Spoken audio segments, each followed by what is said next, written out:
Et c'est l'apaisement à Kinshasa après une semaine d'émeutes. La loi électorale a été adoptée à la dernière minute et amputée de son passage le plus controversé.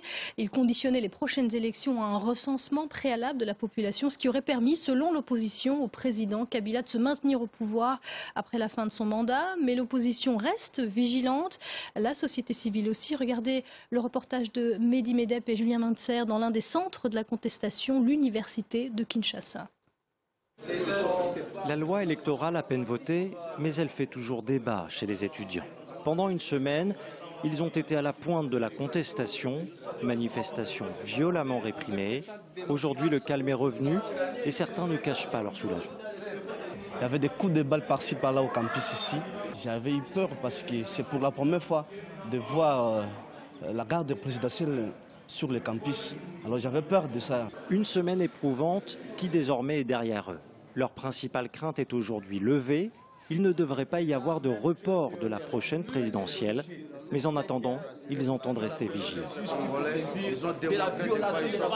Le compromis, il est acquis, mais ce n'est pas un acquis absolu parce que les problèmes restent au niveau de l'exécution de cette loi. Lorsque nous verrons que le gouvernement tendra encore à escamoter nos libertés et qu'il ne veut pas encore démontrer la volonté d'organiser les élections, nous sortirons toujours. Ce sont nos droits les plus garantis, constitutionnellement garantis, nous sortirons encore. 4 jours d'échauffourée ont laissé des traces sur le campus, alors totalement bouclé par les forces de sécurité. Signe que le calme est encore fragile sur le campus universitaire. Tous les cours n'ont pas complètement repris. Des étudiants qui espèrent, après une semaine de troubles, que leurs revendications ont été entendues, à la fois sur leur désir d'alternance politique en 2016 que sur leurs conditions de vie et matérielles. Et on le voit, les étudiants restent vigilants. Des opposants craignent que le président Kabila ne tente tout de même de modifier la Constitution pour briguer un nouveau mandat en 2016. Il n'en a jamais été question, explique le porte-parole du gouvernement congolais. Lambert Mende était sur France 24 tout à l'heure. Écoutez.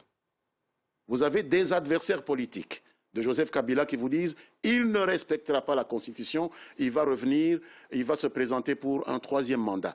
Je me demande bien au nom de quelle logique, par quelle alchimie vous parvenez à croire les adversaires de Kabila parlant de Kabila et vous ne faites aucun cas de ce que Kabila dit de lui-même, qui va respecter la Constitution. Je trouve cela foncièrement injuste, pour ne pas dire intellectuellement malhonnête.